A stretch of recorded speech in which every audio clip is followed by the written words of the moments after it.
frame allowance, and that's the ones that start with $10.03.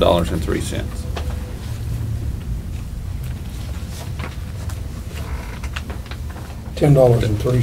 So that should be on page 3 to 4. $10.03 as opposed to. I think you need to throw that paper away that you're looking at. This one here, if we're not changing dental, this one does not count. Right. The only two that this is a separate VSP. Yes. All right. And quote. That's page 3 of 4 and page 4 of 4 is the two I'm looking at.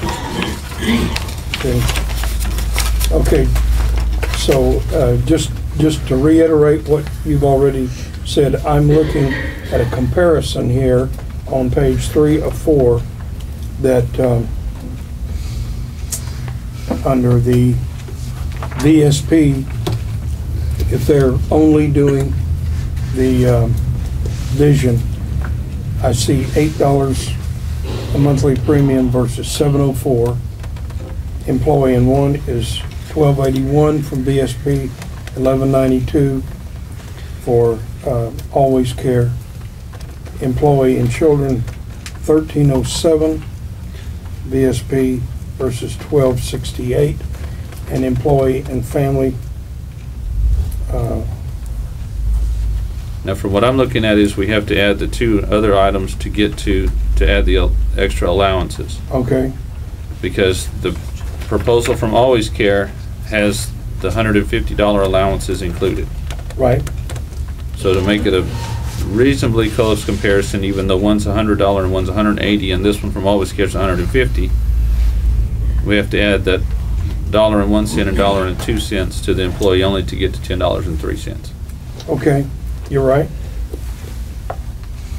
Unless I'm looking at this wrong. So well, is it possible that the extra dollar each is the reason for the difference between the 150 allowance and the 180? When you look at page 4 of 4, the next page, where it says Plan B copay $10.25, that rate is the same. Yeah. And then they're adjusting for the rate goes down. So I think you're correct.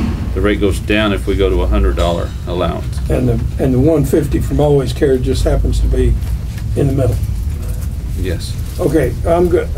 Okay, here right above that it says the basis rates is $130 for frames, $130 for lenses. Right above the. Right. You see where I'm reading that? Yes, sir. Okay. So we're comparing 130 to 150 for the base rate, which is the $8. $8 versus $704. And the $704 is better because it is bundled with the dental care. And one invoice. And one invoice. And so I see from every way we look at it that the Always Care is the better deal, and we have a proven, appears to be a proven vendor with Always Care because we're happy with them with dental. So I'm going to make a motion that we go with the 2 years, understanding that we may get out after 1 year, as long as we know that in the contract that we have the ability to get out after 1 year. But I'm going to make the motion that we go with the two-year plan as presented here from Always Care. Second. And that's with Pam. Yes, sir. Okay. So we have a motion and a second to go with the Always Care 2-year plan with Pam. Any further discussion? If not, we'll call for the vote. All those in favor? Aye. Any opposed? Motion carries. Thank you.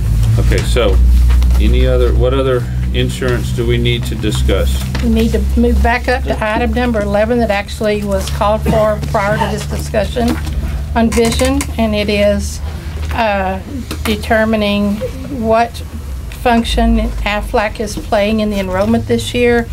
According to what Sharon told me, they would be doing all of the electronic enrollments. They would be the exit table, basically. And that meant I did not need to be the exit table and fill out the benefit election forms. And then on the other piece of it, nor did I have to prepare the benefit election forms. So those are two functions that can be invisible when you don't understand the back room like Sharon does. You know, she understands the back room of it. And it was my understanding that, in fact, I was able to view the video that is provided. And Patty said something about all the deductions for UMR, dental, vision, everything would be in her system, and she would be doing that. Okay?